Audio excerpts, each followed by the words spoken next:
সিলেটের জনপ্রিয় content creator Dipankar দাশদীপ আর নেই। বুধবার ভোর ৫টার দিকে মালয়েশিয়ার একটি হাসপাতালে চিকিৎসাধীন অবস্থায় তিনি শেষ নিঃশ্বাস ত্যাগ করেন। পারিবারিক সূত্রে জানা গেছে, হার্ট অ্যাটাকের কারণে তার মৃত্যু হয়। দীপঙ্কর দাশদীপ সিলেটের আঞ্চলিক ভাষায় কন্টেন্ট তৈরি করে সামাজিক যোগাযোগ মাধ্যমে ব্যাপক পরিচিতি পেয়েছিলেন। তার হাস্যরসাত্মক এবং বাস্তবধর্মী ভিডিওগুলো তরুণ প্রজন্মের মধ্যে দারুণ জনপ্রিয় ছিল।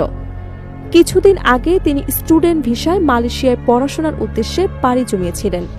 তার কাকাতো ভাই রাহুল দাস সামাজিক যোগাযোগ মাধ্যমে দীপঙ্করের মৃত্যুর বিষয়টি নিশ্চিত করে লিখেছেন, আমার কাকাতো ছোট ভাই দীপঙ্কর দাশদীপ গতকাল দিবাগত রাত ৫টার সময় মালয়েশিয়া হাসপাতালে চিকিৎসাধীন অবস্থায় পরলোক গমন করেছে।